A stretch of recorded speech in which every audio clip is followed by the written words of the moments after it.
Welcome back, my friends, to the show that never ends, though it was gone for a while. Sorry about that, just been busy. If you haven't, check out the videos of the Spoiler Room or the podcast versions on iTunes and Stitcher Radio. Now, we're back here with the final cut, and tonight we're looking at a film, the latest wide-release film starring Mr. Liam Neeson, and it's called Run All Night, where Liam plays mobster and hitman Jimmy Conlon, who, well, events unfold, they occur, and Jimmy ends up killing his mob boss's son, okay? So now his mob boss, Sean Maguire, played by Ed Harris, wants revenge, and he doesn't just go after Jimmy, but he's going after Jimmy's estranged son, Mike. And so we see how Mike and Jimmy go on the run, not only from the mob, who wants them dead, but they're also on the run from the cop, the Detective Harding, who also wants to finally bring Jimmy in and get the answers for what crimes Jimmy has done in the past.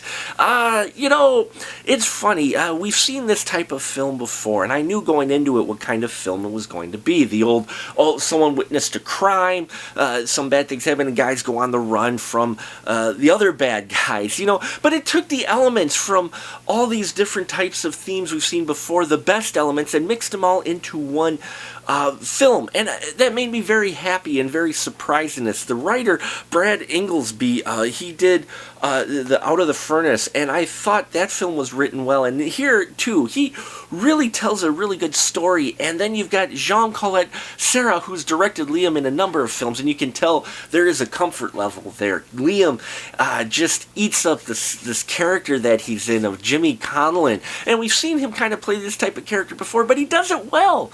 It's one of those things where I don't tire seeing him be a badass, be the old badass, because it's just too much fun seeing him kick ass. I was disappointed with Taken 3, not disappointed with this film at all, and this cast that's around Liam is also great. As I mentioned, Ed Harris, loved his Sean Maguire mobster, scene between him and Liam, all the scenes that we're in, you could feel the history between these two, great chemistry between these two, really enjoyed how they played this relationship, especially later on when Sean's trying to kill him, and there's a scene in the cafe particularly where you could feel the tension, and the way these two act, they're just veteran actors, and you could feel that, and it comes across on screen. It really is engrossing and kept me interested in this film. Now, you got Joel Kinnaman, who played, he was in Darkest Hour, he was RoboCop, and in here I enjoyed him as Jimmy's son, Mike. I liked the chemistry between them. You really felt that tension and just how much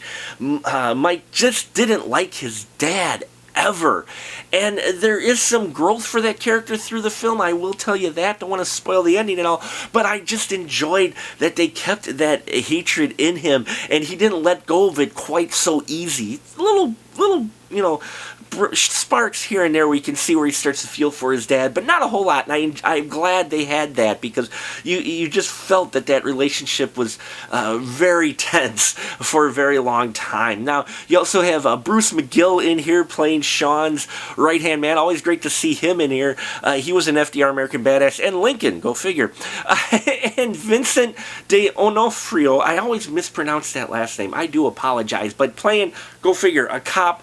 Loved him here as well. All these great actors having fun with this film. And it was fun, and it was intriguing, and it was interesting, and kept me interested. While I was like, we've seen these themes before, it's okay, because it's all the good things. Doesn't make it a bad film by any means, the fact that it wasn't quite original. It's all in its execution, and the direction that John takes with this is really just, I thought, really well done, and kept the story moving along. It does keep running for you. You don't really, even when you get the slower kind of character development moments, it's not really that slow, and he keeps the camera moving and interesting. So, it just in general, Run All Night, while it's nothing too original, it is fun seeing Liam Neeson in a badass role, seeing all these other actors eat up the roles, get a mixture of this kind of noir crime thriller type of movie, and go see it. Okay, at least see it for a matinee. You won't be disappointed. And it's rated R.